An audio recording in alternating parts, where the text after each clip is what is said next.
terstimulasi melalui baca tulis huruf Braille.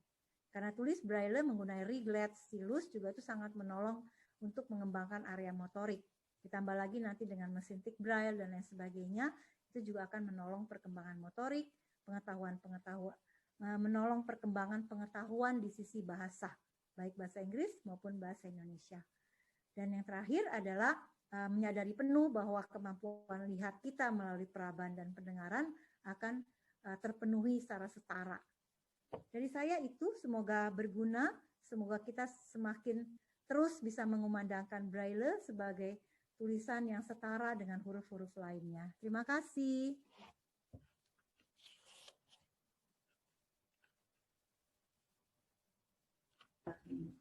Terima kasih Ibu Mimi. Terima kasih sudah bisa bergabung bersama kita. Selanjutnya kami undang Bapak Dr. Ridwan Effendi, SSMAG. Pak Ridwan. Assalamualaikum. Assalamualaikum Pak Ridwan, selamat sore. Sore Bu An. Alhamdulillah sehat. Ini Pak Ridwan. Jelas suara saya. Ya. Jelas sekali Pak. Menurut Pak Ridwan nih, masih pentingkah Braille bagi penyandang disabilitas netra di era digital saat ini? Silakan Pak Ridwan. Baik, sebelumnya saya ucapkan terima kasih kepada Pak Agus dan Bu Ana yang sudah menjadi fasilitator kegiatan, menggagas kegiatan ini. Luar biasa ya, gagasan yang genuine menurut saya, karena di tengah-tengah teman-teman, terutama dunia milenial ya Bu ya, generasi milenial memang asik dengan digital. Sementara generasi old model saya, Pak Agus, itu identik dengan kental dengan Braille ya, kental Braille. Saya juga ingat masuk Wiataguna tahun 88. Saya juga seperti Mas Dimas, tunanetra bukan dari lahir, tahun 86 butanya usia 12 tahun. Betul-betul merasakan betapa Braille mengubah hidup saya dari tidak tahu yang dulunya saya sudah buta tidak bisa lagi baca, jadi bisa baca. Tidak ada catatan penting. Pertama, kalau saya simpulkan, Braille itu identitas bagi blind man, bagi blind people, bagi tunanetra, itu yang perlu catatan. Cuma ketika bicara nomor 1, nomor 2, mungkin nanti bicara kebutuhan. Sebab tunet ini adalah bicara pendengaran dan perabaan. Kalau digital itu lebih identik adalah pendengaran, kebutuhan mendengar. Kalau perabaan itu identik dengan Braille. Nah, makanya ini bagusnya dikembangin, saling melengkapi. Jadi saling melengkapi dan saling betul-betul menjadi kebutuhan yang inti bagi tunanetra. Usia model saya yang punya gangguan perabaan, dulu saya Braille jago, meraba jago. Tapi ketika usia-usia saya kena karpal tangan ini, suka kalau bahasa Sunda singsirumen, kesemutan. Itu terganggu perabaan, maka digital menjadi penting mendengar itu. Nah, makanya nanti konteks itu tergantung kebutuhan. Kalau orang-orang yang mijatnya mungkin jam terbangnya full, itu akan kena karpal menjelang tua 60-70. Maka ketika tangan tidak berfungsi, digital yang sangat berfungsi. Tapi saya punya catatan juga, ini bagi para peserta. Tahun 2015, saya pernah kerja yayasan saya, Yayasan Sama Netra Mulia, pernah kerjasama dengan orang Arab. Beliau tidak akan saya sebutkan. Cuma saya secara pribadi tidak setuju ya, secara pribadi beliau kampanye terus Quran Braille padahal digital gitu, digital. Seolah-olah Quran Braille yang ada, maaf, kenapa saya ngomong Quran Braille? Saya kan sarjana bahasa Arab. Saya juga menggeluti Al-Quran dari tahun 2010 kebetulan duduk di Pentasi Al-Quran Braille Kemenag RI, waktu itu tim pentasi Quran, unifikasi Al-Quran Braille. Ada kejanggalan ketika mengkampanyekan bahwa Quran digital bisa menggantikan posisi Quran Braille. Saya pribadi tidak setuju, karena seolah-olah Quran yang ada yang 30 juz itu sudah diubah dengan pendengaran. Sementara kalau kita tunanetra yang ingin belajar Arab Braille secara benar dan maksimal itu harus lewat Arab Braille. Nah, ini ada yang hilang, makanya sekarang bagus saya menerima Al-Quran dikasih itu bagus, bahas sekarang lebih tepat. Al-Quran Indeks Digital Braille, Al-Quran Digital Indeks Braille, ini lebih tepat. Jadi lebih mengakomodir, ya akurnya diakomodir, ya brand juga diakomodir. Kalau dulu tahun 2015 saya juga termasuk yang mengkampanyekan, ada ketidaksepakatan saya pribadi dengan bahasa Al-Quran Braille digital. Jadi seolah-olah Al-Quran yang ada yang digital itu menggantikan posisi perabaan, padahal tidak mungkin. Sebab yang digital itu hanya full untuk audio gitu. Ini yang catatan kedua. Dan yang ketiga yang jadi catatan saya pribadi juga bahwa pertama untuk di era sekarang baik digital maupun Braille, ya apalagi yang terkait dengan Arab, itu nanti tergantung kebutuhan. Kalau ingin mengeksplor bagaimana tulisan yang benar, dia harus belajar Arab Braille. Tapi kalau hanya untuk mendengarkan pesan bahasa Arab atau Al-Quran, cukup mendengar. Makanya tadi saya di awal dikatakan, ini tidak bisa nomor 1, nomor 2 menurut pendapat saya pribadi. Tapi tergantung kebutuhan. Posisi ternyata ada di mana. Kalau sekarang saya punya penyakit karpal, ternyata Braille bagi saya agak sedikit menurun, sehingga saya lebih mengandalkan audio, gitu. Tapi ingat tadi kata Bu Mimi, bagi pemula, bagi beginner, tetap itu boleh ada segala-galanya, saya sepakat juga. Hanya next berikutnya dengan kondisi sekarang, karena sudah ada akses, sudah diakses kemampuan mendengar dan kemampuan meraba, maka dua-duanya bisa penting, bisa juga tidak, tergantung kebutuhan gitu. Tapi catatan yang tadi pendapat Bumi bahwa anak yang katakan itu belajar itu betul wajib, itu saya sepakat. Hanya seterusnya ketika tua-tua bagi orang-orang yang jam terbang mijatnya mungkin banyak. Saya juga dulu termasuk pemijat, bahkan mungkin sering mencuci meret sendiri, itu kan ternyata itu kata dokter bisa menjadi karpal penyakit. Jadi si perabaan menjadi terganggu adanya kesemutan. Ketika sembuh itu disuntik, itu perabaannya akan tidak sensitif lagi. Maka ya akhirnya dibiarkan. Nah ini sebagai catatan saja informasi. Jadi mungkin dari saya pribadi adalah pertama, kalau untuk Al-Quran Braille itu tidak bisa digantikan dengan digital. Karena bagaimanapun juga butuh pemahaman lambang yang tepat, kemampuan penggunaan huruf-huruf juga yang benar, itu tetap membutuhkan perabaan yang luar biasa, yang membutuhkan kepiawaian dan kebiasaan. Sementara ketika hanya mengandalkan pendengaran, mungkin dia pandai mendengar, tapi tidak mampu mengabstrakan dalam huruf-huruf biasa. Nah, terakhir, kesimpulan dari saya pribadi, pertama, Braille bagi beginner memang penting sekali, karena sebagai pemula dikenalkan adalah identitas untuk ketunanetraan. Selanjutnya, untuk usia-usia tertentu yang mengalami penyakit karpal atau mengalami penyakit gangguan perabaan, maka yang berfungsi adalah kemampuan audio. Maka digital sangat menggantikan posisi Braille. Dalam hal ini saya mungkin memandang bahwa ujung-ujungnya tergantung kebutuhan. Dan karena fungsinya berbeda. Kalau mendengar adalah telinga, berkaitan kalau perabaan adalah tangan. Jadi, dan ini adalah bagi tunanetra sangat penting dua-duanya, sangat penting. Yang mendengar penting, yang meraba juga penting. Kemudian juga ini juga begini, catatan untuk dalam dunia pendidikan. Seseorang itu belajar, ini pengalaman pribadi, ini subjektivitas tinggi. Model saya itu mendengar 50%. Mendengar itu 50%. Kalau sedang menangkap sebuah ilmu, meraba itu saya 30%. Dan diskusi ada 20%.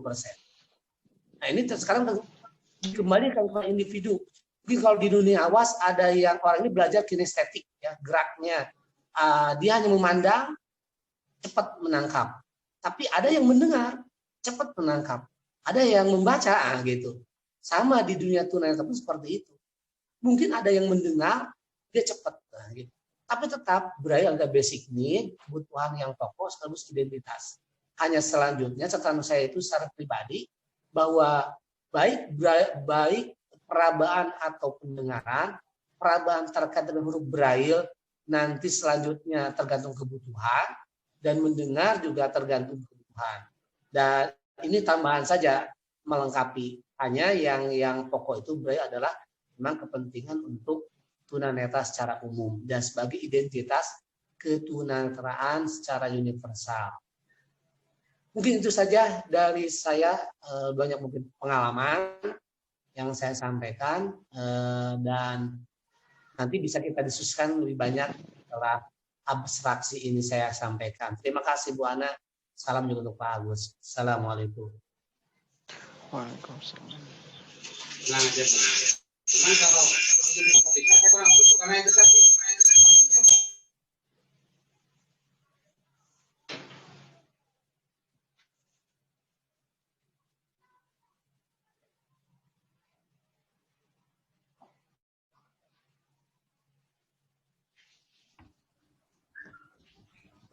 Terima kasih.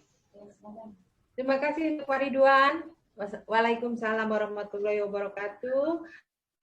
Kemudian yang berikutnya adalah Bapak Dr. Andes Isep Seprian MSI. Selamat sore Pak Isep. Selamat sore, suara saya kedengaran Bu? Kedengeran. Gede dikit boleh Pak. Pak Isep. Sebentar ganti dulu ya.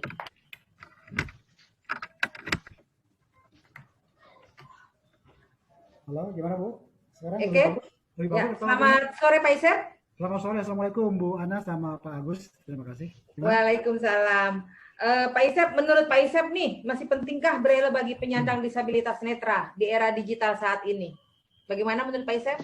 Baik, terima kasih Bu Ana sama Pak Agus yang telah menginisiasi diskusi ini. Tentu pertama saya menyampaikan selamat Hari Braille internasional ya, sedunia. Yang pertama saya sampaikan terhormat ke Pak Ibu Eva Direktur, kemudian juga para narasumber, ada ini, ada Pak Ridwan, juga Dimas Prasetyo.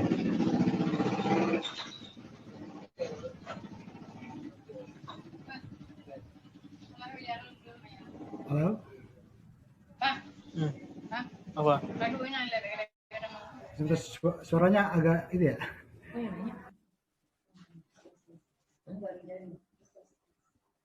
Silakan Pak Isep. Baik, terima kasih Bapak Ibu sekalian. Saya yang pertama ingin menyampaikan selamat kepada Mas Dimas Prasetyo karena beliau menjadi juara nasional lomba literasi dan kemarin dalam rangka ulang tahun BLBI dan HDI juga. Ya. Iya Pak Isep. Mas ya. Selamat ya. Tulisannya sangat bagus sekali. Amin. Kemudian Bapak Ibu sekalian, yang Ibu Mimi juga Pak Ridwan yang sangat hebat. Baik, kali ini tentu saya sebagai dari lembaga pemerintahan, mohon izin Bu Dir, Bu Eva, kami akan sedikit menyampaikan, kalau saya mungkin Bu Ana tidak akan menjawab itu secara langsung, tapi saya akan menampilkan dulu seperti apa sih sebetulnya. Atau kita mau share itu Bu, apa namanya? Screen share atau cukup ini aja Bu? Boleh saya kalau screen share?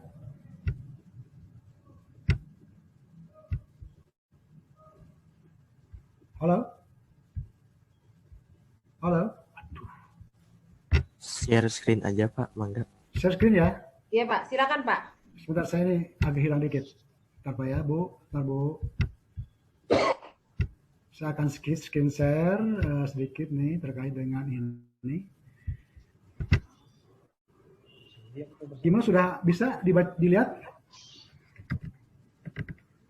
Iya, bisa Pak. Dilihat ya. Jadi, Bapak sekalian, selamat sore, assalamualaikum warahmatullahi wabarakatuh. Kami dari BLBI Abioso akan menyampaikan sedikit tentang Bali Abioso. Jadi Abioso ini dulu didirikan tahun 61, bahkan sebetulnya sudah sejak tahun 58 ada diterbitkan majalah Gema Braille. Mungkin ini majalah huruf Braille yang pertama atau mungkin juga bahkan satu-satunya di Indonesia. Dan sampai sekarang masih ada. Bahkan Ibu Mimi sebagai salah seorang kolumnis dari setia dari majalah Gema Braille. Kemudian dulu namanya itu LPPBI, Lembaga Penerbitan dan Perpustakaan Braille Indonesia, kemudian dulu menjadi BPBI, dan terakhir sejak tahun 2019 menjadi BLBI. Jadi tidak hanya penerbitan saja, tetapi menjadi Balai Literasi Braille Indonesia. Sehingga sesuai dengan namanya, maka tugas kami tidak sekedar mencetak atau memproduksi buku-buku atau baik buku Braille maupun buku audio, tetapi juga kita lebih berfungsi kepada pengelolaan literasi Braille. Bahkan tadi sebagaimana disebutkan oleh Ibu Direktur bahwa kami itu mempunyai tugas juga sebagai tugas baru ini merupakan Pusat Rujukan Nasional Braille, kemudian sebagai menjadi laboratorium literasi Braille, kemudian juga pengembangan Braille nasional juga ada tambahan. Ke depan kami akan menjadi destinasi wisata edukasi Braille bagi masyarakat, karena tadi memang disebutkan kita tidak hanya memberikan pelajaran pendidikan kepada para PDSN, tetapi juga sebagaimana tadi Ibu Mimi katakan, memainstreamkan. Ini sangat menarik sekali, memainstreamkan Braille supaya semua orang paham.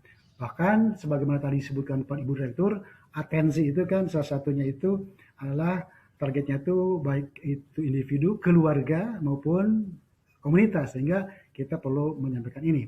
Bapak sekalian, tentu kami sebagai lembaga pemerintah di bidang Braille, tentu kita punya visi, yaitu terwujudnya Balai Literasi Braille Indonesia Abioso sebagai lembaga pengelola rujukan nasional dan laboratorium literasi Braille yang berkualitas guna meningkatkan literasi penyandang disabilitas sensorik netra. Ya, jadi ini kita sebetulnya meningkatkan literasi PDSN, ya. Cuman ini namanya literasi Braille untuk sebagai ciri khas bagi alat bantu akses bagi para penyandang disabilitas netra memperoleh informasi melalui Braille. Jadi sebetulnya kami itu meningkatkan literasi PDSN, ya, tidak hanya dalam bentuk Braille. Kemudian Bapak sekalian, ini saya akan cepat saja. Kami ini memproduksi secara utuh itu adalah buku Braille, kemudian buku audio. Ada juga yang terbaru audio mobile library yang bisa diakses lewat internet maupun oleh Android. Kemudian digital pen dan peta taktual. Nah, ini ke depan kami karena berniat atau tujuan kami itu untuk memberikan akses, maka seperti tadi Pak Ridwan katakan, kami mempunyai pilihan media yang dapat digunakan, dimanfaatkan oleh para PDSN sesuai dengan kebutuhan masing-masing. Kemudian, nah ini sebagai gambaran, ini kami juga menyesuaikan, produksi kami itu menyesuaikan dengan kebutuhan daripada pengguna. Maka antara proporsi Braille, kemudian buku audio, dan kemudian ada kegiatan lain kami diproporsikan, sehingga untuk Braille sendiri kita dan kalian ketahui sebetulnya memang ada sedikit penurunan. Bahkan kalau angka internasional itu pengguna Braille saat ini secara internasional ada 8% sampai 10% pengguna, ya, dari para PDSN. Tetapi di Indonesia sendiri saya masih mencari apakah sudah ada survei tentang itu, tapi kita sepertinya proporsinya seperti itu. Tetapi kalau saya perbandingkan dengan kondisi di kita, karena untuk buku audio ini ternyata kan perlu menggunakan alat bantu lain. Dan bahkan kalau saya lihat dari survei hasil dari Kominfo bahwa internet di negara kita ini baru mencapai 82% jangkauannya, sehingga artinya ada bagian yang lain tidak bisa menjangkau atau mengakses. Dan itu pun kalaupun misalkan yang terakses oleh jaringan internet, itu juga nanti ada masalah terkait dengan gadgetnya bagaimana. Gadgetnya punya juga nanti bagaimana dengan kuotanya, sehingga tetap Braille masih digunakan, apalagi untuk tadi kata Ibu dikatakan untuk awal-awal anak sekolah itu perlu diberikan pelatihan huruf Braille, ya. Nah, produksi kami ini sekarang bergeser, atau bukan bergeser, kita semakin menggunakan survei internal ya, bagaimana kebutuhan PDSN ini terhadap kebutuhan buku, atau terhadap bukan buku ya, kebutuhan terhadap alat bantu untuk mengakses. Itu tentu ada buku braille, ada buku audio, ada AML, dan lain sebagainya. Nah, dari segi buku, kita sebetulnya ini hanya bagi sebagian saja nih, kita mengalih hurufkan dan alih suarakan buku-buku ada 35 jenis sebenarnya. Saya tampilkan di sini hanya sekitar 28 ya. Ada buku Quran, kitab, dan lain sebagainya. Dan ini kita berikan secara berkala kepada para mitra atau para customer kita yang bermitra dengan Balai Literasi Braille. Nah, ini saya sampaikan sedikit terkait dengan buku Braille itu memang dari tahun ke tahun mengalami penurunan. Ini sebagai sebagian dari, jadi begini, kalau mungkin kita terus terangkan, dengan kuota anggaran yang ada itu, kita harus bisa memberikan kebutuhan yang pas yang mana. Sehingga tentu kita alokasi Braille akan dikurangi, buku bisa dikurangi, maka kita akan ditambahkan ke proporsi dalam rangka peningkatan literasi. Apakah itu kegiatan-kegiatan pelatihan huruf Braille pelatihan bukan Arab, apakah juga kemudian akses terhadap teknologi industri dan kegiatan-kegiatan lain yang mendukung literasi Braille. Sehingga kenapa ini ada penurunan? Sebetulnya kita memproporsikan saja kebutuhan-kebutuhan yang secara nyata diperlukan oleh para disabilitas netra. Ini. Dan kemudian juga ini pelanggan kami itu total ada 1.251, baik perorangan maupun lembaga. Ya. Dan contoh sekarang ada sekarang itu ada tren, semacam hak atau kebutuhan bahwa semua perpustakaan yang ada di daerah, baik provinsi maupun kabupaten, itu tentu harus aksesibel terhadap semua warga, baik yang awas maupun yang PDSN. Sehingga sekarang sudah ada 79 perpustakaan daerah yang ada pojok Braille, jadi menyediakan buku-buku Braille. Kemudian nanti secara bertahap akan terus. Kemudian juga ada beberapa perpustakaan universitas yang sudah bergabung dengan kami melalui pojok Braille. Itu pojok Braille itu bisa diakses melalui bisa dilihat di Play Store, yaitu Simple Bener, sistem pelayanan Braille Corner. Ya. Di sini diantaranya ada di UPI, kemudian ada di IAIN atau UIN Bandung, kemudian juga ada di UNS Solo, ada juga UGM, bahkan ada juga di Universitas Nasaruddin Makassar. Nah, ini semakin lama ini semakin berkembang kebutuhan bahwa semua fasilitas publik harus bisa diakses oleh segenap lapisan masyarakat. Nah, karena kami bergerak di bidang literasi Braille PDSN, maka kami memberikan fasilitasi pembentukan Braille Corner di setiap lembaga atau perpustakaan, dan juga kami memberikan fasilitasi berupa penyediaan buku-bukunya. Berikutnya ini ada juga nih, dari ini sebaran penerimaan pelayanan kami ini memang masih tertumpu kepada wilayah Pulau Jawa ya. Jadi sebagian besar pelanggan kami itu adalah di Pulau Jawa. Bahkan yang paling banyak itu ada di Jawa Tengah ya. Kemudian sebarannya, para pembacanya ini juga tersebar di seluruh Indonesia, tapi kami baru punya data itu sesuai dengan mitra kami, pelanggan kami itu baru di 29 provinsi. Kemudian selain kita menghasilkan produk tadi, maka kegiatan BAB juga kita ada di contohnya pelatihan baca tulis Braille Arab atau Latin, kemudian juga pemaparan kita memfasilitasi pelajaran untuk memanfaatkan aplikasi audio mobile library, juga ada kegiatan storytelling bercerita bagi anak-anak disabilitas siswa netra. Kemudian juga kami di BAB ini ada bioskop berbisik, bioskop biasa, sebuah bioskop mini isi kapasitas 50 orang yang diperuntukkan bagi penonton disabilitas netra, dengan ada seorang pembisiknya untuk menarasikan gambar-gambar yang tidak ada suaranya. Kemudian juga ada perpustakaan Braille keliling yang selalu kita beroperasikan sesuai dengan permintaan kebutuhan dari para customer kita. Nah, berikutnya kami juga pernah melakukan tahun yang lalu melakukan survei kebutuhan format bahan literasi Braille melalui daring ya. Tapi ini memang yang bisa mengakses ini dan yang menjawab ini tentu bagi PDSN yang sudah aktif dengan Android.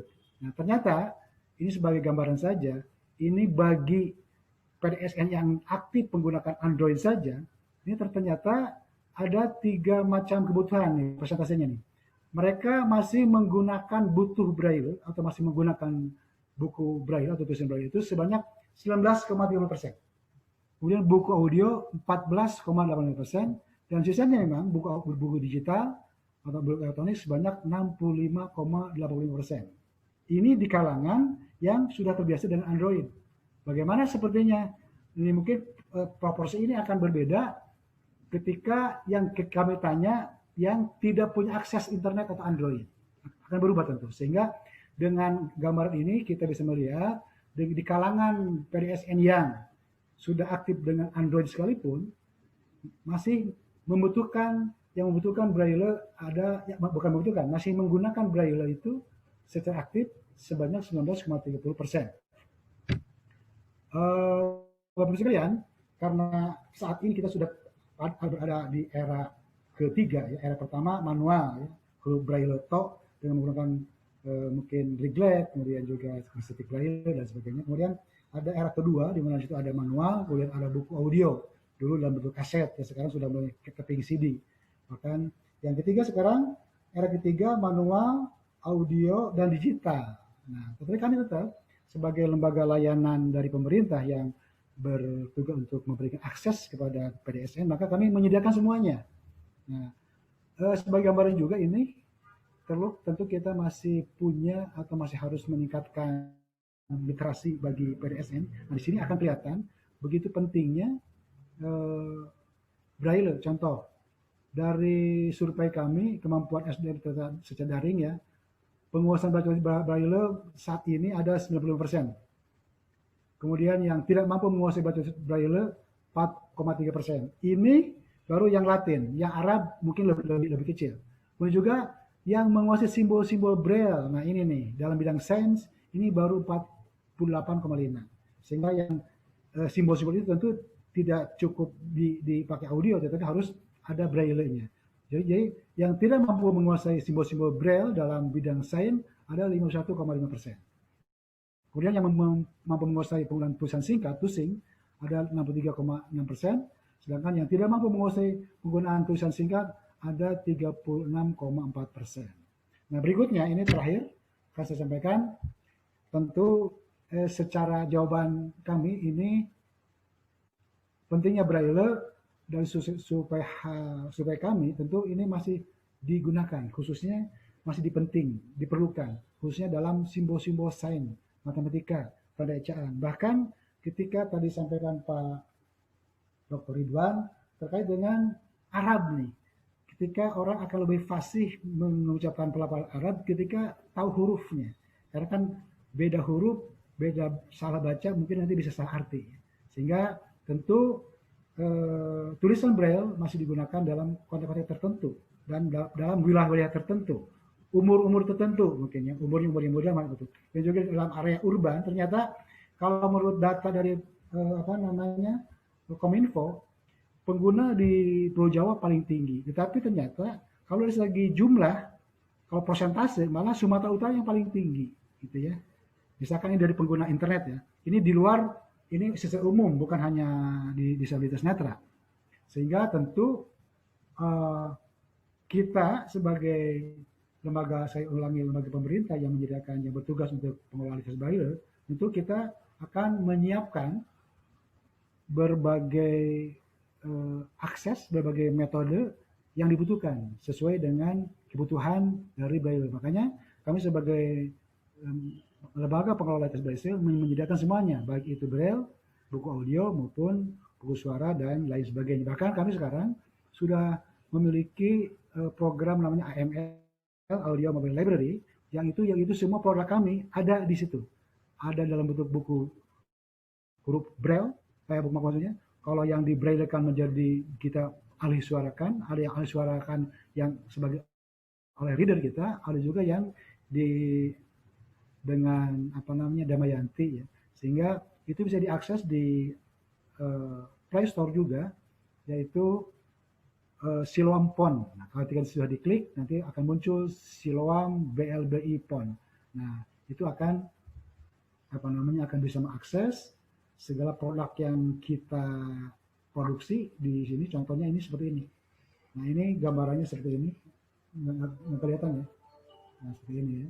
Nanti semua orang, bahkan yang awas pun seperti saya juga sering mengakses ini, karena apalagi kalau naik motor, naik mobil bisa mendengarkan cerita-cerita yang sudah ada dialihsuarakan di sini. Nah, itu barangkali Bapak Agus dan Ibu Ana dan Bapak Agus sekalian terkait dengan BLBI. BLBI PON ya? Ya, BLBI PON ya. Itu bisa diakses di Play Store. Itu bisa diakses oleh semuanya, baik yang PDSN maupun yang yang awas. Karena di situ ada beberapa banyak buku yang sudah dialihsuarakan, sehingga kita bisa mendengar sambil bekerja pakai earphone atau headset, bisa memanfaatkan fasilitas itu. Jadi itu barangkali Pak Agus dan Ibu Ana dari kami sebagai gambaran singkat terkait dengan BLBI dan kegiatan BLBI dan serta apa yang dilakukan oleh BLBI. Terima kasih. Assalamualaikum warahmatullahi wabarakatuh.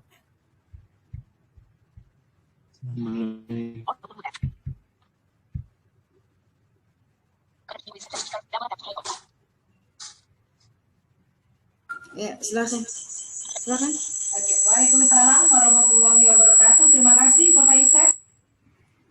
Sama-sama, Bu. Ini sudah bergabung bersama kami di sini. Berikutnya, ini adalah acara yang kita tunggu. Nasrul. Sebentar ada feedback.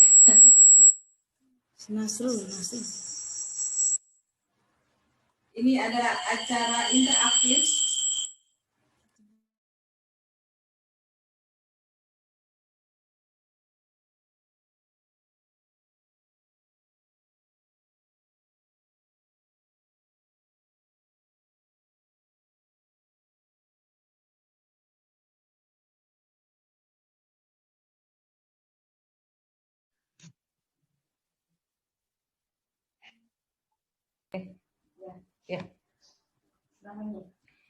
Ya, untuk selanjutnya, ini adalah acara yang kita tunggu, acara interaktif. Silakan untuk para partisipan yang ingin bertanya, tolong memberikan nama. Ya bisa ya. Di Palembang, Bu. Halo. Halo. Dari Makassar, Bu. Dari Sumatera Barat, Bu. Dari Makassar. Ya. PPDI Sulsel, Bu. Oh, saya dari Malang. Saya dari Sumatera Barat, Bu. SLB. Oke. Dari Makassar, Bu. Oke, hold on, sebentar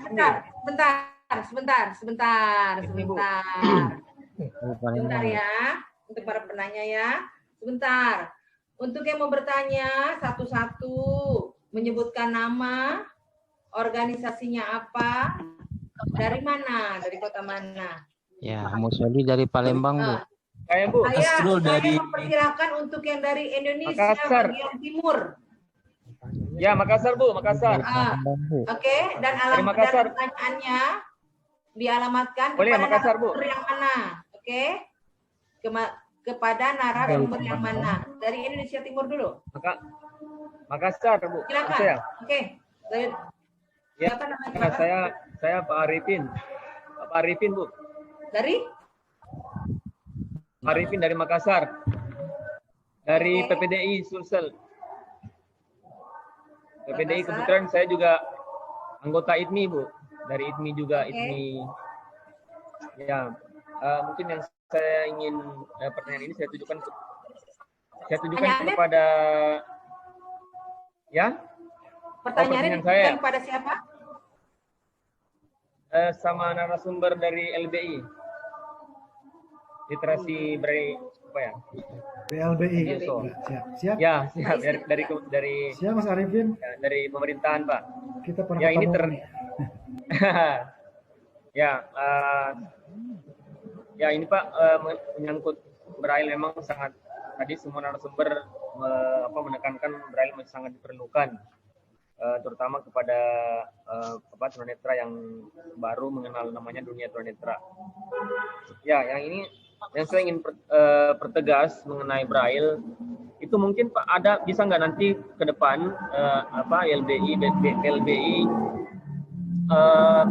melakukan kerjasama terkait kementerian terkait mengenai sertifikat itu Pak, sertifikat tanah mengenai dokumen-dokumen yang sangat urgent. Nah itu kan mungkin perlu ada pemberelayan di situ Pak, karena kita ini Pak, ini pengalaman aja, meskipun mungkin tidak pernah terjadi di sebagian tunanetra di Indonesia. Ini kan terkadang terkait hak pemilikan tanah atau rumah itu kan atau ada kontrak hal-hal yang terkait dokumen hukum lah Pak. Nah itu kan terkadang kalau kita minta tolong dibacakan sama apapun, itu kan kita sulit untuk mempercayai apa betul intinya yang dibacakan. Yang kedua, untuk mengakses digital yang begitu kan biasanya sulit Pak, untuk diminta dari Kementerian Hukum atau apapun, itu kan biasanya lebih banyak ke hard copy. Jadi saya ingin bisa nanti ke depannya itu dokumen-dokumen yang sangat urgent, yang legal itu bisa nggak nanti memfasilitasi begitu, atau ada lembaga lain yang bisa mensupport nanti Braille itu harus sertifikat tanah yang memang hak tunanetra harus dibraillekan begitu Pak. Bukan hanya Braille itu bukan hanya dipakai di kalangan medis, akses untuk selamat sore. Tadi itu Pak pertanyaan saya. Apakah ke depan bisa ya ke depan? Terima kasih Pak. Terima kasih Pak Arifin. Iya. Saya kembalikan dulu ke Bu Ana. Di mana? Arifin? Ya betul. Tadi itu ya, pernyataan Arifin, saya tadi. Cukup ya, pertanyaannya bisa saya tangkap ya, oke? Untuk penanya kedua. Dari Sumatera Barat, Bu. Dari barat, dari tengah. Indonesia, saya dari Ciamis, dari Ciamis, Bu. Dari Palembang, Bu. Saya dari Ciamis, Bu. Saya mau bertanya, Bu. Nama? Palembang, Bu. Musoli gimana? Boleh? Palembang, oke. Pertanyaannya untuk ke siapa? Narasumber yang mana? Bisa terkopi suara saya, Bu? Pak Musoli, pertanyaannya untuk narasumber yang mana? Saya cuma sekedar ingin menanggapi saja, Bu, untuk semuanya lah rata-rata. Paling mengkhususkan untuk yang mencetak buku Braille lah, ya. Saya bukan pertanyaan, hanya saran gitu, Bu, ya. Sifatnya. Jadi begini, saya sangat setuju sekali bahwa Braille itu tidak dapat digantikan dengan apapun ya untuk tunanetra, apalagi kalau yang disebutnya sarana membaca ya. Yang namanya membaca itu ya kalau tunanetra dengan meraba. Kalau audio kan sifatnya mendengar gitu ya. Nah saya hanya saran mungkin LBI ya mungkin ya, yang bagian cetak Braille. LBI. Khususnya buku-buku kitab Al-Quran gitu ya, sama buku-buku doa gitu ya. Saya merasa kalau untuk buku-buku doa ini masih perlu ditambah untuk para tunanetra. Contohnya misalnya begini, buku-buku untuk kitab Al-Barzanji misalnya, sepertinya saya belum bisa menemukan ya, belum ada menemukan yang gitu ya. Buku-buku doa ya, buku-buku doa. Ya, halo, sama saya mau bertanya. Gimana? Pak Musoli sudah? Pak Musoli? Satu lagi, Bu. Ya? Iya, makanya yang lain jangan ngomong dulu dong. Ya, hargai saya yang ngomong dong. Gitu ya. Terus untuk Al-Quran ini, saya masih banyak menemukan tulisan-tulisan yang salah dalam bentuk Arab Braille ketika dicocokkan dengan Al-Quran orang awas gitu ya. Apakah ini tidak dicek dulu sebelum menerbitkan atau memang ya pokoknya begitulah. Intinya masih banyak kesalahan yang saya temukan. Tolong disempurnakan lagi dalam penulisan huruf Arab Braille di Al-Qur'annya. Seperti itu aja, Bu. Terima kasih. Assalamualaikum warahmatullahi wabarakatuh. Tasikmalaya, Bu. Dari Sumatera Barat, Bu. Terima kasih. Silakan dengan siapa? Dari Sumatera Barat, Nasrul, Bu. Nasrul, oke, Nasrul. Tasikmalaya, Pak Koni, Bu. Nasrul dari Sumatera Barat, kebetulan dari SLB Negeri 1 Harau, Bu. Tepatnya di 50 kota. Mau nanya ke Bapak. Sebentar, Pak Nasrul, sebentar. Saya panggilan Ciamis dulu tadi. Ciamis, siapa Ciamis? Nah, gimana Ciamis. sih? Halo? Tadi udah ditunjuk Pak Nasrul, Bentar, Nasrul. pindah ke Ciamis. Pindah ke Ciamis. Ya, silakan Pak Nasrul ya. Saya mau nanya ke Ya. Bapak pemimpin BLBI, Bu. Kebetulan kami di daerah, khususnya di Sumatera Barat, itu belum terjangkau dengan bacaan-bacaan dari BLBI gitu. Bagaimana kami untuk kerjasamanya khususnya di Sumatera Barat atau di Pulau Sumatera, Bu? Banyakan tadi dikatakan di daerah di Jabodetabek dan Jawa Tengah gitu, Bu. Bagaimana cara kerjasamanya, apa tindakan dari kami dari pihak sekolah, Bu, gitu, ke BLBI? Oke. Tasikmalaya, Bu. Tasikmalaya, Bu. Silakan. Terima kasih, Bu. Tasikmalaya, Bu, Pak Koni. Ya, Tasikmalaya dengan Bapak siapa? Pak Koni. Markoni. Ya, Pak Koni. Oh, Pak Koni. Oke, Pak Koni, silakan. Begini, Bu. Menurut saya, Braille itu sangat penting sekali bagi tunanetra. Ya. Karena saya juga dulunya sekolah dari yang normal ya, Bu. Jadi otomatis Braille itu sangat perlu untuk menggunakan teman-teman yang awal yang banyak yang harus mohon dilanjutkan begitu, Bu. Mewakili Kota Tasik, silakan ada dilanjut saya, Bu. Rahmat, Bu. Pak Koni, maaf suaranya kurang jelas. Saya dengan Rahmat, dilanjut dengan Rahmat, Bu. Oh, Bu. Rahmat. Ya. Oh, Rahmat. Oke. Ya, Bu. Silakan. Begini, saya sebagai pembaca huruf Braille yang selalu dikirim oleh BLBI, terima kasih BLBI yang sudah banyak mengirim buku kepada saya, sehingga saya teredukasi dengan buku-bukunya. Dan menurut saya Braille itu sangat penting sekali karena antara mendengar dengan membaca itu sangat berbeda. Kalau membaca itu lebih bisa dihayati dan lebih bisa dipahami, beda dengan mendengar gitu yang sifatnya hanya selewat, apalagi kalau misalkan cepat gitu membacanya. Jadi bagi saya tetap penting huruf Braille, dan usulan saya supaya lebih banyak mengadakan pelatihan Braille. Ajar iPhone mana? Terima kasih, Bu, dari Tasikmalaya. Assalamualaikum warahmatullahi wabarakatuh. Kesan handphone, kesan.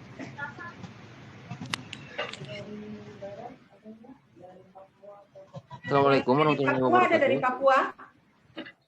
Dari Papua? Halo Mbak Ana dengan Agus di Bandung, Mbak Ana. Bandung. Oh Agus. iya, silakan. Halo, Bu Ana, Aceh. Oh iya, sebentar Pak Daniel. Oke, sebentar. Yang Saya lain belum. tolong disebut ya. Agus Rusmana, Bandung, Bu Ana. Iya, silakan Pak Agus. Ya, terima kasih Mbak Ana. Ya. Selamat sore juga. Assalamualaikum warahmatullahi wabarakatuh buat semuanya ya yang hadir di Zoom ini. Terutama Pak Isep nih, tujuannya ke Pak Isep ya. Ya Pak. Dan Isep, Yayasan Braille. Iya, Pak Isep. Ala PP BLBI. BLBI, betul Pak. Yang pertama dalam rangka membudayakan Braille ya. Saya mendukung tadi pendapat Bu Mimi sebenarnya. Jadi sebanyak mungkin kita membubuhkan huruf Braille dalam benda ya. Nah, contoh-contoh tadi sudah disebutkan oleh Mbak Mimi, diantaranya yang saya ingin tambahkan Pak Isep, dan bahkan mungkin ini untuk Yayasan Louis Braille juga ya. Itu uang Pak, uang ya. Selama ini sudah ada katanya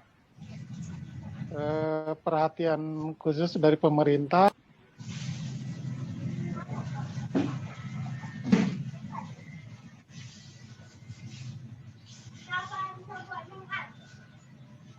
Ya, gimana Pak Agus? Ya. Jadi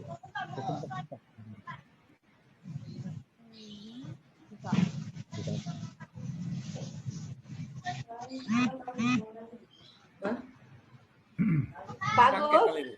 Ya, Pak Agus suaranya mana? Dipakai. Pak Agus ternyata terputus. Oke, nanti kita lanjut lagi. Assalamualaikum warahmatullahi wabarakatuh. Waalaikumsalam. Perkenalkan, nama saya Ade Ihsan dari Ciamis, Jawa Barat. Ya. Oh, itu lagi tadi udah kan Ciamis? Belum. Oh ya, lanjut. Saya mau nanya nih, kenapa ya sekarang saya suka baca-baca buku majalah Braille ya. Nah, itu di buku majalah Braille itu kadang-kadang hurufnya itu ada nggak kerabat gitu ya, ada kecil-kecil gitu. Mungkin terima kasih. Banyumas tanya nih, Bu, Banyumas Jawa Tengah. Ya, sebentar ya Banyumas. Interupsi tolong dijawab. Bang Jago ya.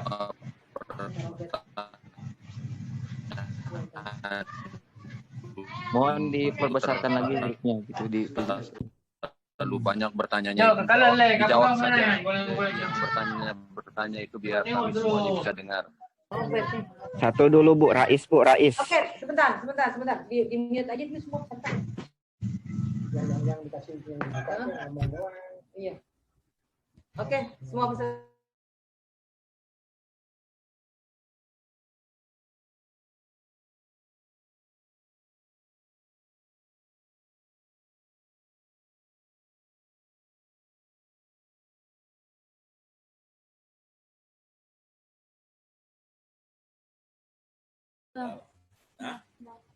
Orangnya dibuka. Ya. Siapa Bu? Giliran saya ya? Iya, silakan. Oke ya. Ya. Oke, terima kasih. Assalamualaikum warahmatullahi wabarakatuh. Waalaikumsalam. Selamat sore ya. Saya tunjukkan nih buat narasumber. Ya.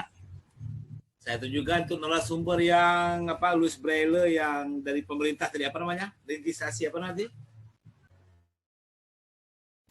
Yang pertama saya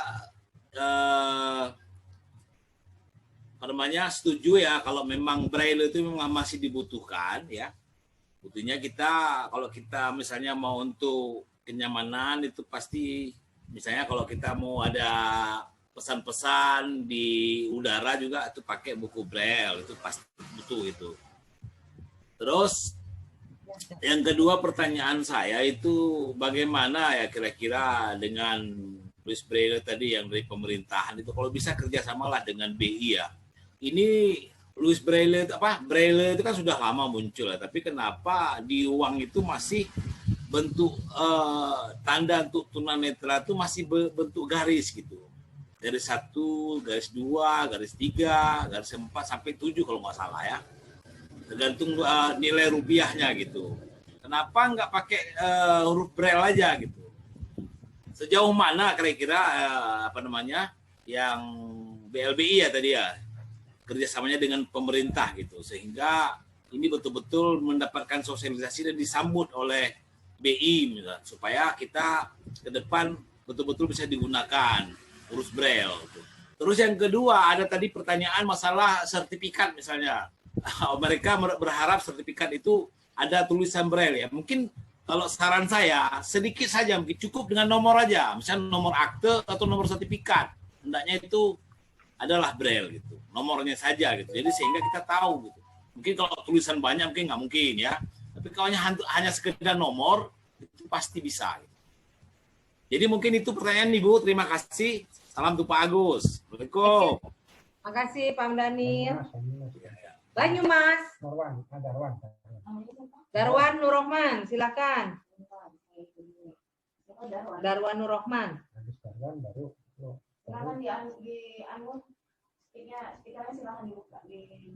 Silakan dibuka Mas Darwan itunya. Speakernya silakan dibuka. Darwan Nurrohman dari Banyumas. Ya, sudah belum sekarang? Ya, silakan. Halo, Bu. Silakan Mas Darwan. Ada yang ingin ditanyakan?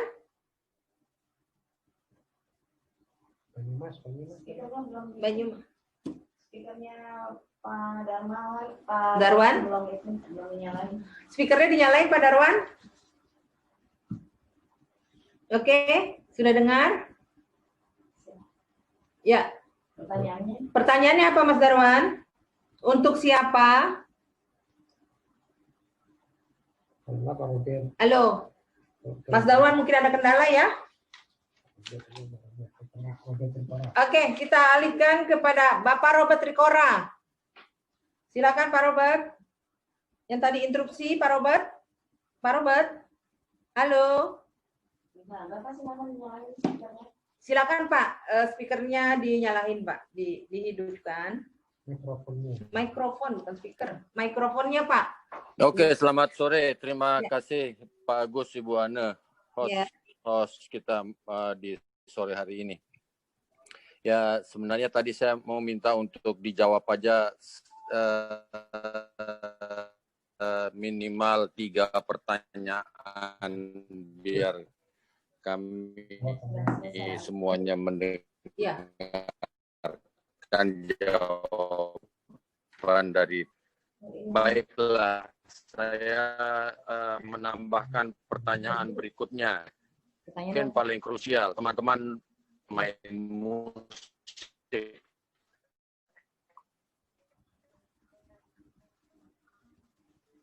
Nah, banyak yang bermain musik. Nah, mereka kan bermain musik dengan insting yang mereka pahami atau membuat satu notasi balok untuk mereka. Karena agak berat, karena kan harus dilihat, harus membar dari si musik. Nah, ini barangkali perlu,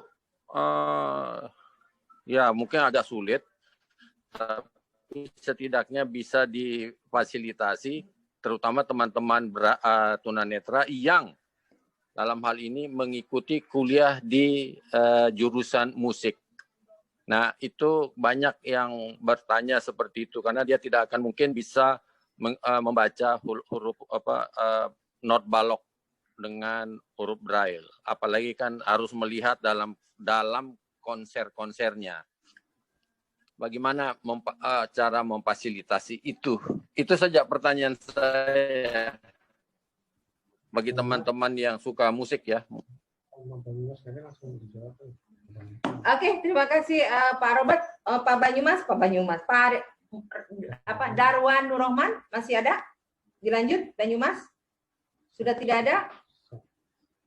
Oke, saya tutup. Silakan semua pertanyaan sepertinya mengarah dan menuju kepada Bapak Isep Seprian dari BLBI. Silakan Pak Isep menanggapi pertanyaan pertama dari Bapak Arifin Makassar, PPDI Sumsel. Pak Arifin bertanya, ya Pak Isep ya, apakah kerjasama BLBI dengan negara untuk pembuatan sertifikat tanah atau buku-buku penting lainnya gitu. Silakan Pak Isep. Baik, terima kasih Bu Ana dari Makassar, Pak Arifin. Saya juga pernah ketemu di Makassar dengan Pak Arifin. Baik Pak Arifin, sejauh ini kami sudah melakukan kerjasama dengan berbagai kementerian misalkan, tetapi memang untuk dengan BPN kita belum ya, tetapi nanti coba kita akan komunikasikan dengan BPN sejauh mana kemungkinan kalau seperti itu. Selama ini kami baru melakukan kerjasama misalkan dengan RRI, kemudian juga dengan lapas ketika kita membrailekan tata tertib bagi pengunjung misalkan, kemudian dengan pengadilan agama terkait dengan profil dan tata cara mengakses ke pengadilan agama dengan huruf braille misalkan, itu seperti itu ya. Nah, untuk ke depan mungkin terkait dengan sertifikat tanah, kami coba, ini juga ide yang bagus, sudah ada beberapa yang menyarankan, tapi nanti kami komunikasikan dengan pihak BPN, apakah kemungkinan itu ada. Yang pasti, kami sebagai lembaga pemerintah juga siap untuk memfasilitasi terkait dengan hal itu. Itu mungkin jawaban kami ke Pak Arifin ya, Bu Ana. Atau mungkin saya lanjutkan dengan yang berikutnya Pak ya, Bu. Bisa dengan penanya yang kedua, Pak Musoli dari Palembang, Bu ya. Suara saya kedengaran, Bu? Halo? Suara Ibu malah nggak kedengaran. Baik, saya sampaikan terkait jawaban dengan Pak Musoli. Terkait dengan percetakan Al-Quran, memang kami selama ini mencetak Al-Quran ya. Mungkin perlu diketahui juga bagi para pembaca awas bahwa Al-Quran Braille itu menjadi tebal, 1 juz 1 jilid, sehingga untuk 30 juz menjadi 30 jilid. Nah, setiap 2 tahun sekali kami itu ditahsih oleh lembaga pentahsihan Al-Quran ya, dari Kementerian Agama. Dan tahun ini sudah ditahsih lagi. Jadi prosesnya kami berikan soft kopinya, kemudian ditahsih oleh lembaga LPMK itu, kemudian setelah ditahsih dikembalikan ke kami, dari kami kemudian dicetak huruf hard kopinya, dikembalikan lagi ke tahsih, kemudian setelah di berbagai penulisan perbaikan maka dikembalikan ke kami untuk diperbanyak. Kemudian terkait dengan ada beberapa cetakan yang salah, itu ada 2 kemungkinan. Pertama memang untuk cetakan yang sebelum tahun ini memang ada beberapa kesalahan. Misalkan kesalahan dari segi teknis, karena di situ titiknya itu mesinnya itu bisa ghost dot, tiba-tiba ada titik, atau malah lost dot, hilang dot titiknya. Kemudian juga kalau untuk versi yang sekarang dari Kementerian Agama itu ada perubahan, ada perbaikan 180 kata dalam Al-Quran, di situ ada penyebutan, tetapi tidak berbeda huruf, tetapi tidak merubah bacaan. Misalkan ma panjang itu semula misalkan mim dan alif, ma atau bi, tetapi dalam penulisannya sekarang ada yang ma itu mim dengan fathah berdiri, seperti itu contoh. Nah, itu ada 180 kata perbaikan di Quran edisi yang baru. Kemudian juga terangkan buku-buku doa, insya Allah kami secara bertahap akan mengalih hurufkan buku-buku doa. Ya sekarang kita Riyadhus Shalihin, misalkan buku Marom, buku doa-doa dan lain sebagainya. Insya Allah kami ke depan akan semakin mencoba memproduksi atau alih hurufkan buku-buku yang diperlukan. Seperti ini tadi Al berjanji, mungkin ke depan kami akan mencoba mengalih hurufkan buku-buku yang seperti itu. Kemudian mungkin saya lanjut juga Bu ya. Kali ini terkait dengan silakan Pak. Terkait dengan Pak Nasrul dari Sumatera Barat. Ya, Pak Nasrul, tapi juga tadi dengan Pak Nasrul itu dengan SLBN ya. SLBN satu ya. Untuk bisa menjangkau BLBI ini mudah sekali. Kita tersedia dengan media baik di IG mungkin, kemudian juga Facebook, WA juga ada kami, kemudian ada website kami juga ada. Atau Bapak bisa berhubungan dengan kami. Jadi Bapak bisa langsung berhubungan dengan kami lewat surat apa saja menggunakan beberapa media itu, bermohon ke kami untuk disiapkan buku atau apa saja yang bisa kami siapkan. Bahkan juga Bapak juga bisa usul buku apa yang harus dialih hurufkan yang diperlukan oleh di sana, gitu ya. Itu mungkin secara singkat seperti itu kepada Bapak dari Pak Nasrul dari Sumbar ya. Kemudian dari Tasik Pak Koni ya. Terima kasih atas dukungannya dan memang kami semakin hari akan Pak Rahmat juga di Tasik, maka kami akan memperbaiki terus perbaikan baik dari segi kalimat kata per kata. Karena begini Pak, kadang-kadang di kami juga sering ada beberapa kesalahan. Misalkan di kami itu ada tim editor. Jadi pegawai kami itu ada 7 orang yang PDSN, tugasnya sebagai editor bahan yang akan diperbanyak. Biasanya bisa kami mencetak banyak buku di awal-awal cetakan, jadi awal mungkin bagus, tapi ketika sudah agak di tengah atau di akhir ada yang tadi masalah ghost dot yang tiba-tiba muncul titik baru, atau lost dot yang titiknya tiba-tiba hilang, jadi kurang misalkan. Harusnya L 123 menjadi B karena cuma 12 gitu. Seperti itu misalkan. Atau sebaliknya harusnya B tapi tiba-tiba ada titik 3 jadi L, misalkan seperti itu kurang lebih ya. Kemudian dari Pak Agus Rusmana dari Bandung membutuhkan informasi huruf Braille untuk benda atau apa. Ini juga mungkin kami ke depan ini sebetulnya dimungkinkan ketika kita bekerjasama sama memproduksi atau produsen benda tersebut, apakah diperlukan. Kami siap saja memfasilitasi itu karena dari segi peralatan, dari segi tenaga kami ada kalau memang seperti itu. Dan untuk uang, nah ini saya kurang tahu pasti, kami juga belum komunikasi dengan pihak BI apakah dimungkinkan uang untuk dibraillekan karena jumlah uang itu banyak sekali ya. atau mungkin nanti BI juga punya alat sendiri untuk membrailekan, sepertinya dimungkinkan ke depan. Karena sekarang memang ada tanda-tanda dari pecahan uang kertas itu ya, cuman kalau yang sudah lecek akhirnya menjadi susah. Kalau misalkan ada tanda lingkaran, tanda segitiga, tanda bulatan lonjong, tanda kotak, dan lain sebagainya, itu menunjukkan nominal sebetulnya, itu sudah ada dari BI sebetulnya. Tetapi ketika uang itu dalam kondisi sudah lecek, maka akan sulit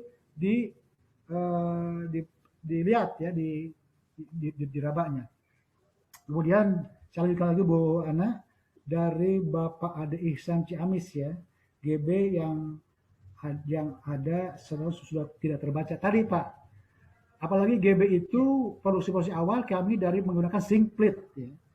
Kemudian juga atau mungkin zinc plate sudah agak aus sehingga dotnya kurang menonjol. Atau juga tadi yang GB versi baru kemarin kita menggunakan printer braille, index braille, sehingga itu mesin. Nah itu tadi kadang-kadang seringkali muncul ghost dot, lost dot, atau pada pada cetakan jilid keberapa baru ketahuan bahwa ada yang lost dot. Itu karena mungkin alat kami hammernya sudah tumpul sehingga perlu diganti dan lain sebagainya. Jadi kami terus akan selalu memperbaiki dari tahun ke tahun. Kemudian dari Aceh ya, ini Bapak siapa tadi ya, nggak disebutkan namanya, lupa lagi saya. Mungkin kerjasama dengan BI dimungkinkan, ke depan kami akan mencoba mengkomunikasikan, karena dukungan BI terhadap literasi ini sangat bagus. Buktinya di berbagai perpustakaan, banyak perpustakaan yang didukung oleh BI, disediakan sudut-sudut BI untuk menambah wawasan bagi para masyarakat. Ya. Kemudian terkait dengan sertifikat juga sama dengan pertanyaan tadi dari Pak Arifin Makassar, coba akan kami komunikasikan seperti apa. Atau mungkin hanya dokumen-dokumen tertentu saja yang diperlukan, maksudnya tidak semua dokumen, tidak semua sertifikat yang dipakai Braille. Mungkin saja ketika pemegangnya PDSN maka dilengkapi dengan Braille supaya lebih diyakini kebenarannya.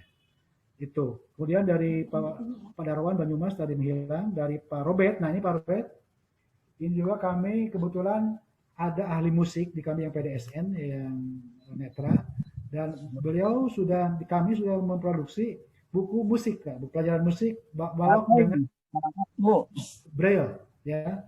Tapi ketika nanti dalam konser saatnya harus membaca. Nah itu mungkin juga saya nanti coba kita diskusikan bagaimana caranya ketika si pemain musik sedang konser, kan kalau yang awas langsung melihat notalog, tapi ini harus dirawal dulu, atau mungkin pakai pakai earphone. Ini misalkan nah itu juga kami tidak paham, tapi yang jelas kami BLBI ada produksi kami tentang buku latihan dasar musik. Ada not balok yang dibrailekan, itu namanya Pak Hendra. Pak Hendra itu pegawai kami juga, beliau ahli musik dan juga pintar membuat pelajaran musik dari itu, dari huruf Braille. Itu mungkin secara singkat penjelasan dari 10 atau 9 penanya yang tadi disampaikan. Yang intinya kami mencoba berusaha sedapat mungkin untuk dapat memfasilitasi kebutuhan PDSN khususnya. Bahkan sebetulnya pimpinan kami itu, Pak Dirjen dan Bu Direktur, mengarahkan kepada kami itu tidak hanya bisa memberikan akses terhadap PDSN, tetapi semua penyandang disabilitas yang akan kami bantu fasilitasi sedapat mungkin. Kalaupun ke depan kami akan kembangkan terus. Demikian Bu Ana, Pak Agus, dan Bapak Ibu sekalian.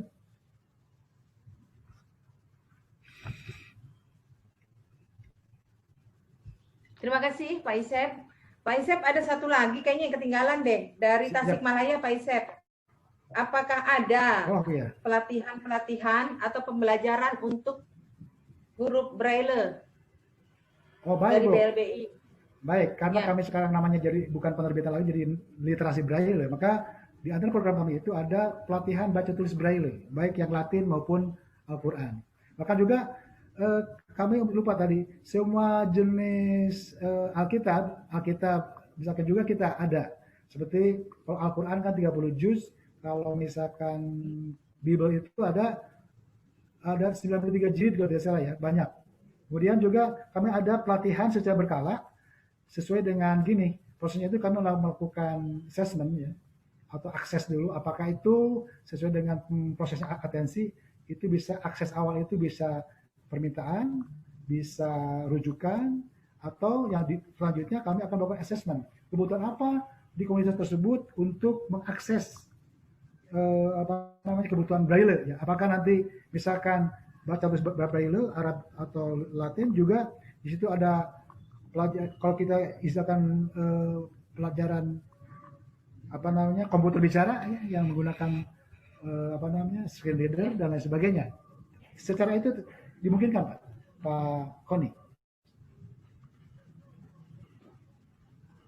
Demikian Bu. Silakan, ada lagi penanya?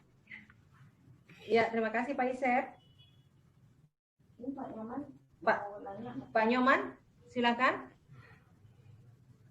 Dibuka mic-nya Pak Nyoman.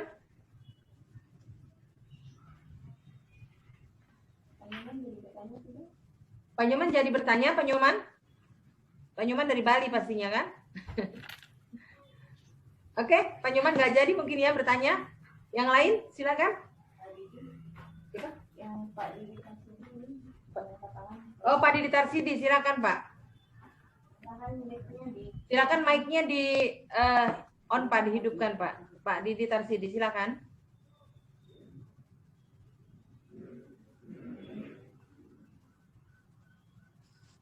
Ya, Pak Didi. Ya, terima kasih. Saya ingin membantu menjawab pertanyaan tentang musik yang dari Papa tadi ya, untuk Pak Isaac. Gini, memang kesulitan. Ini guru saya nih Pak. Silakan Pak Didi, alhamdulillah disempati saya. Silakan Pak. Soal mentranskripsikan musik ke Braille itu tidak ada masalah, sebab di dalam Braille kita punya notasi musik yang berlaku internasional. Tapi yang menjadi masalah adalah sebagaimana digambarkan oleh Pak Robert juga dan Pak Isep tadi, ketika melakukan konser, orang awas bisa terlalu sulit untuk main sambil membaca. Jadi satu hal yang biasanya dilakukan oleh pemusik tunanetra adalah mereka harus menghafal sebelum konser. Jadi ketika mereka konser, mereka sudah hafal betul semua partitur itu. Nah, kecuali ada, sebentar, saya selesaikan dulu. Kecuali ada satu keajaiban. Seorang musisi tunanetra, dia membaca dengan kakinya dan main piano dengan tangannya. Nah, itu ternyata bisa dilakukan, tapi tentu itu tidak semua orang bisa melakukannya. Dan kalaupun bisa harus mempunyai latihan yang sangat intensif. Dan saya pikir orang itu mempunyai keajaiban, kakinya sangat sensitif, sehingga dia bisa membaca Braille dengan kaki. Ketika dia main piano, tangannya sibuk main piano, kakinya sibuk membaca. Itu yang bisa saya bantu. Kemudian saya ingin menambahkan tentang Siloam yang tadi disebutkan oleh Pak Isep. Itu aplikasi yang sangat bagus dan sangat bisa lebih lengkap dalam satu aplikasi saja. Terdapat banyak sekali literatur di situ.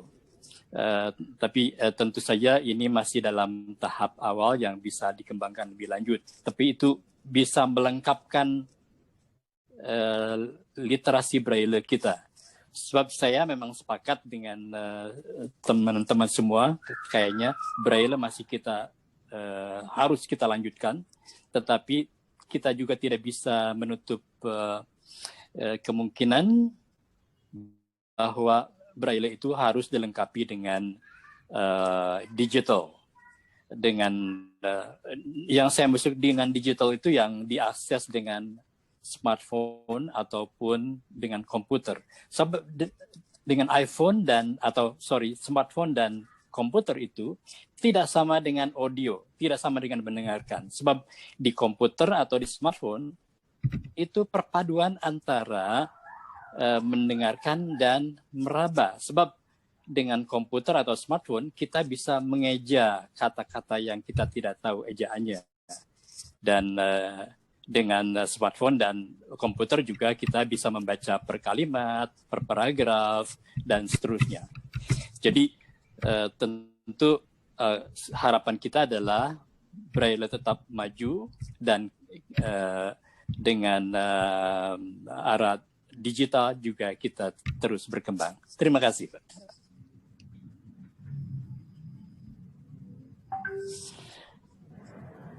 Terima kasih Pak Didik sudah membantu kami. Ya, terima kasih Pak Didik. Silakan Pak Isep. Baik, suara saya kedengaran Bu? Ya, kedengaran Pak. Ya, jadi itu mungkin betul. Terima kasih Pak Didik atas penjelasannya. Kebetulan Pak Didik juga beliau adalah dosen UPI ya, Dr. Dr. Sidik. Sebagai narasumber tetap kami ini di BLBI sebagai ahli di bidang Braille. Terima kasih Pak Didik atas bantuan jawabannya. Ya, terima kasih. Ada lagi Pak Wahyu? Silakan dibuka dulu mic-nya, di on. Oke, silakan Pak Wahyu. Pak Wahyu? Ya, halo Bu. Ya, silakan. Ya, terima kasih atas kesempatannya. Assalamualaikum warahmatullahi wabarakatuh. Waalaikumsalam warahmatullahi wabarakatuh. Mohon maaf, nama saya Wahyu. Saya seorang mahasiswa Bu dari Universitas Brawijaya. Dari Malang, mahasiswa Universitas Brawijaya Malang. Oke. Nah, saya di sini ingin menanyakan ini pertanyaannya Heri, karena dalam penggunaan huruf Braille kan saya juga pengguna huruf Braille aktif. Kenapa huruf Braille itu masih harus selalu bisa untuk dari semua penyandang disabilitas netra khususnya, karena orang-orang yang non difabel juga itu ketika tahu kita itu bisa Braille, mereka itu mengatakan istimewa. Nah, dengan itu bahkan selain netra pun kalau di sini teman-teman saya itu ingin belajar Braille yang non netra. Nah, karena dari yang non netra ini ingin belajar Braille, terkadang dari teman-teman netra sendiri, khususnya mahasiswa itu sudah banyak tidak terlalu engah dengan Braille karena yang disampaikan tadi itu sudah ada audiobook dan lain-lain. Yang ingin saya tanyakan sebenarnya bagaimanakah ya kelangsungan atau eksistensi huruf Braille selanjutnya? Artinya adakah langkah-langkah yang efektif, artinya huruf Braille ini agar tetap selalu bisa dipelajari, agar mereka itu tidak merasa jenuh Bu, karena dalam pembelajaran huruf Braille sendiri kan ya kita tahu harus banyak menghafal misalnya A.1, B12 kayak gitu. Terima kasih. Oke. Silakan Pak Ridwan mungkin ya. Pak Ridwan atau Ibu Mimi bisa menjawab pertanyaan dari Mas Wahyu Malang. Silakan. Silakan Bu Mimi atau Pak Ridwan. Mic-nya di on. Kedengaran nggak Bu? Kedengaran. Kedengaran ya. Pak Ridwan. Oke, ya. Ya. Oke. Sebaik mungkin tadi pertanyaan dari Mas Wahyu, sebenarnya ini kembali ke gini. Sekarang kan era milenial, gejala Braille oleh generasi milenial ditinggalkan memang sudah nampak. Terus terang saja saya melihatnya, anak-anak disabilitas netra yang muda-muda yang senang dengan Android, komputer, memang Braille sudah mulai ditanggalkan. Tapi dengan ada diskusi ini menjadi trigger bagaimana teman-teman pun tidak meninggalkan Braille. Kalau tadi Mas Wahyu melihat orang awas memandang Braille itu ada luar biasa, sementara pandangan luar kita tidak menyadari. Terus saja di pesantren saya ibu-ibu pengajian dengan dihadirkan Al-Quran Braille, bahkan kalau kadang bisa menangis juga, tapi juga bisa lebih berdecak kagum. Tidak sekedar Al-Quran sebenarnya, tadi ditambahkan dengan dilengkapi dengan kemampuan, ada namanya kita punya KISOP, Quranic Software, itu menggunakan Quranic Software for Blind, itu full itu menggunakan komputer, ya itu lebih canggih, mencari ayat cepat, mencari huruf cepat, mencari nama surat cepat, bahkan kandungan apapun itu cepat dengan menggunakan KISOP itu, ya. Ada beberapa asatidz di kami yang sudah mahir menggunakan itu. Bahkan saya ini sekedar informasi kepada teman-teman tunanetra, saya punya sahabat namanya Ipan, dia kerja di Pusnas, Perpustakaan Nasional, bahkan dia bisa membaca Maktabah Samilah menggunakan software digital, itu luar biasa. Maktabah Samilah ini berisi 600.000 kitab. Ini kitab jadul sampai kitab modern itu ada di sana. Beliau bisa membaca dengan itu karena beliau sehari menggeluti komputer bicara di Pusnasnya, dan ditempatkan oleh pemerintah sebagai menggunakan. Jadi gini, ketika orang melihat Braille luar biasa, tapi ketika Ipan ini bermain digital lewat tadi komputer, bisa mengakses Maktabah Samilah. Bahkan ini perlu diketahui, orang melihat pun menggunakan Maktabah Samilah itu tidak bisa, sulit. Itu kelas-kelas kiai-kiai besar. Ipan ini luar biasa. Saya juga meskipun bisa bahasa Arab, belum sampai makom ke sana. Ini tadi saya melengkapi pendapat Pak Didi saja, bahwa ketika bicara digital dan Braille ini, pertama memang Braille kebutuhan yang substansi tidak bisa dipisahkan. Digital adalah kebutuhan yang era ini juga bisa ditanggalkan. Jadi dua-duanya adalah saling melengkapi. Paling itu Mas Wahyu, jadi sekarang gimana sudut pandang kita ya dalam hal ini. Tapi kalau saya pribadi, mungkin ini bisa subjektivitasnya tinggi, kembali kepada individu tunanetra. Kalau dia memang nyaman, meskipun generasi old sudah pandai menggunakan digital, seperti Pak Didi ini kan beliau luar biasa, yang saya lihat mahir, dia autodidak, kan komputer juga autodidak. Beda dengan kita harus kursus dulu ke mitra netra kan. Lo enggak, bahkan menjadi pelecut, meskipun beliau generasi old tapi tidak ketinggalan gitu. Nah, ini juga menjadi menjadi masukan untuk kita semua, bahwa kebutuhan ini, kebutuhan dua-duanya, kalau saran saya sih Braille jangan ditinggalkan karena itu adalah basic need. Kalau digital itu adalah depend on need menurut saya, tergantung kebutuhan. Terus ini menambahkan pada Pak Musoli, Ibu, tadi beliau menanyakan masalah berjanji, saya sudah menerjemahkan, itu udah disimplit di salah satu lembaga di Wiataguna ya, itu namanya Sintuduror, itu sudah saya terjemahkan ke Arab Braille. Jadi kalau memang Pak Muso ini butuh, ada sebenarnya kan. Kalau BLBI ini kan masalahnya pemerintah itu bicara anggaran, tidak bisa sembarangan mencetak begitu, harus berdasarkan anggaran pemerintah. Nah, kalau memang mau Pak Musoli butuh itu, saya bisa referensikan ya, ada itu, dan saya kirim ke Kalimantan itu yang membutuhkan 30 buku itu. Sintuduror dengan Berjanji mirip-mirip, tidak terlalu jauh ya, tidak terlalu jauh. Ini sekedar melengkapi aja Bu Ana. Begitu Bu Ana. Ya Pak Mas Wahyu mungkin nih hanya melengkapi saja Mas Wahyu, dan bisa mungkin ada dapat dari yang lain yang lebih melengkapi dipersilakan. Terima kasih.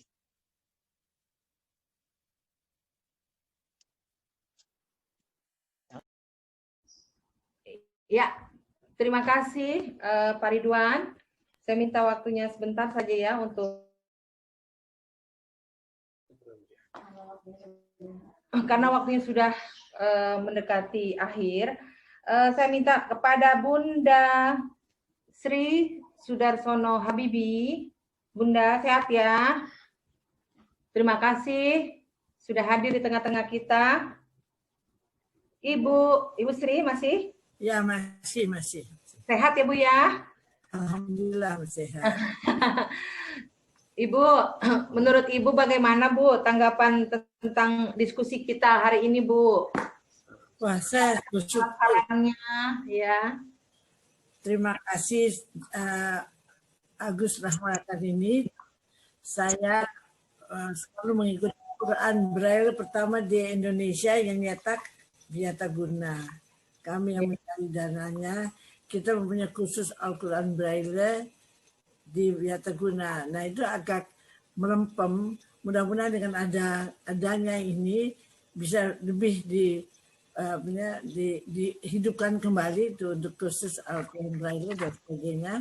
Tapi yang paling penting saya lihat kalau untuk pencetakan huruf Braille dengan huruf yang punya kami yang ada dengan singplate itu lebih disenangi oleh anak-anak karena tidak terasa elektronis ya.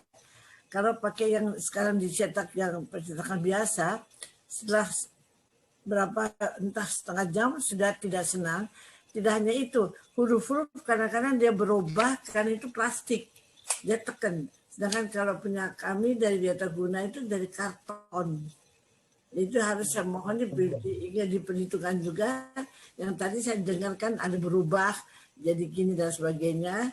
Nah itu saya hanya ibu rumah tangga ya, masih muda, tapi kebetulan kami punya percetakan Braille dan kami cetak huruf Braille, artinya Al-Quran Braille yang pertama di Indonesia dicetak Wiataguna misalnya oleh kami. Jadi saya senang sekali dengan ini. Saya kira harus lebih sering lah. Jadi dari anak-anak kita yang di daerah itu bisa memberikan anunya ya. Karena tidak semua mempunyai bisa digital kan masih huruf Braille tetap harus dipertahankan. Tapi kita kan juga meskipun sudah pintar membaca komputer kan tetap kita belajar ABCD, belajar menulis juga kan tidak mungkin kita tidak bisa menulis. Jadi ini juga ada. Terima kasih Agus sudah sama-sama Ibu. Ada Papa. Sama-sama Ibu Dar. Ya, sehat selalu ya Bu ya. Semoga semuanya sehat ya. Dan tetap semangat ya. Jangan itu. Ya, terima kasih dan Assalamualaikum. Waalaikumsalam Ibu. Salam. Baik, sebelum kami tutup acara webinar nasional hari ini, dapat kami sampaikan beberapa poin dari diskusi interaktif kita sore hari ini. Satu, pada dasarnya Braille itu masih sangat penting bagi penyandang disabilitas netra dan perlu diajarkan sejak dini. Kedua, teknologi juga sangat penting bagi penyandang disabilitas netra agar dapat mengakses segala informasi secara mudah dan cepat. Tiga, keterampilan baca tulis Braille dan kemampuan untuk mengakses teknologi harus dimiliki oleh penyandang disabilitas netra. 4. Sekolah dan lembaga layanan disabilitas netra diharapkan berperan aktif dalam mengajarkan baca tulis Braille dan teknologi yang aksesibel bagi penyandang disabilitas netra. Mengingat keterbatasan waktu bagi partisipan yang belum mendapatkan kesempatannya, yang belum bisa menyampaikan pertanyaannya, bisa mengirimkan pertanyaannya ke alamat email ilbf.vision@gmail.com atau melalui WA ke Louis Braille Indonesia dengan nomor 0819 02 10 1965. Saya ulang sekali lagi untuk WA Louis Braille Indonesia 0819 02 10 1965. Dan bagi yang tidak mengalami kesulitan atau kendala tentang sinyal, bisa mengakses recording ya, record daripada webinar hari ini di channel Yayasan Louis Braille Indonesia YouTube ya, di YouTube ya, channel YouTube Yayasan Louis Braille Indonesia ya.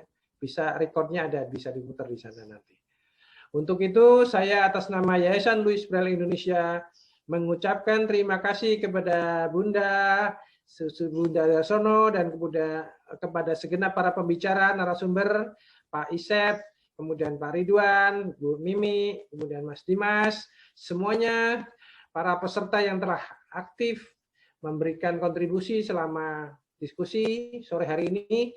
Tanpa terkecuali saya atas nama penyelenggara Yayasan Louis Braille Indonesia mengucapkan banyak-banyak terima kasih dan mohon maaf bila selama penyelenggaraan ada hal-hal yang kurang berkenan di Bapak Ibu peserta. Hostnya tuh. Ya. Ya Pak Agus, terima kasih kembali Pak Agus dari Aceh. Akhirnya.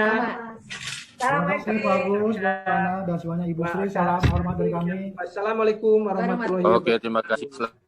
Waalaikumsalam. Bye bye. Ya. Snack. Ada kuenya, kopi. Salam berasal dari Aceh ya. Ya. Ada Fahri. Paham Daniel. Sehat Paham Daniel. Ya, alhamdulillah sehat. Iya, Pak Daniel. Terima kasih Pak Agus. Bang Daniel memang. Bang Daniel, Pak Robert. Ya, selamat sore. Oh, Horas. Pak Robert, nih tengok nih baru ngopi nih Pak Robert. Horas, Pak Horas. Aku lihat kau ngopi. Horas. Anaknya yang tadi. Anaknya dokter. Bagus. Next. Next. Lanjut.